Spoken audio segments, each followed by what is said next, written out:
You made a logical decision. Protect yourself. Keep your money separate. It felt smart. It felt safe. Except the fight still happened. They just showed up wearing different clothes. $340 in banking fees, 4 hours a month reconciling spreadsheets, and a question neither of us could answer. What does our household actually have? The Census Bureau just dropped the numbers, and the math on separate finances is worse than anyone's admitting. My money was mine. Her money was hers. No joint accounts, no questions, no fights, except the fights still happened. Who pays for groceries? Who covers the mortgage? Insurance came from my account. Childcare came from hers. Every month. The same dance. Different receipts. 23% of married couples. 0 joint accounts. That number was 15% in 1996. It's climbing. And so are the arguments. 58 arguments per year. Average couple. About money. Read that again.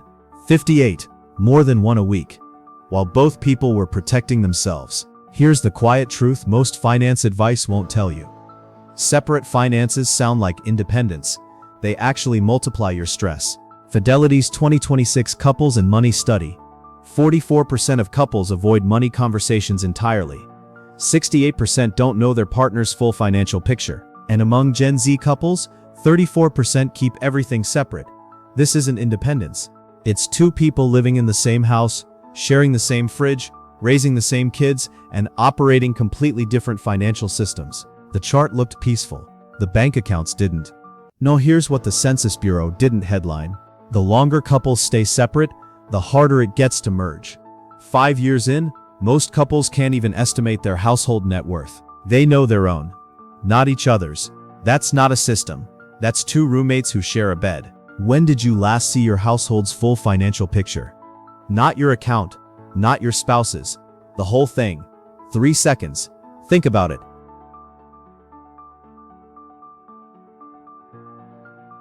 We didn't merge everything. That terrified both of us.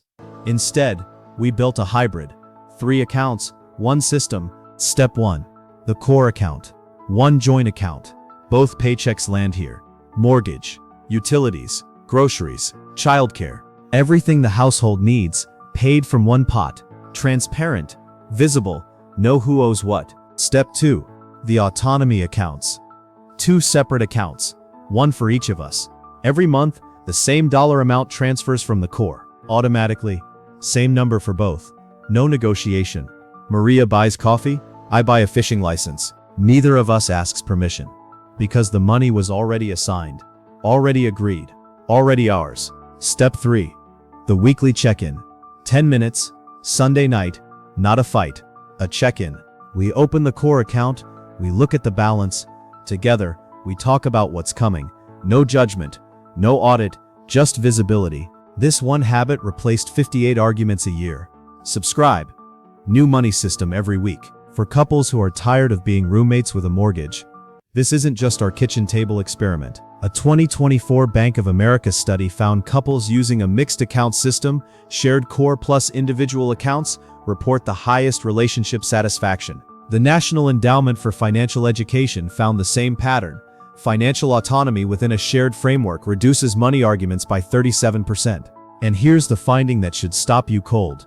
American Economic Review 2025, MIT, US Treasury, and Yale researchers track couples over decades. Couples with fully separate finances lose an average of $14,000 in retirement savings just from inefficiency. Some lose $40,000. That's not a relationship problem. That's a wealth problem hiding inside a marriage. The first month we ran the hybrid system, something unexpected happened. Maria stopped dreading Sunday nights. I stopped avoiding the banking app. Neither of us was auditing the other because neither of us needed to. Our net worth was suddenly visible for the first time in 5 years. And it wasn't as bad as either of us feared. The fear was always bigger than the numbers. The silence was always heavier than the truth. 2 responsible adults, working full-time, tracking every dollar.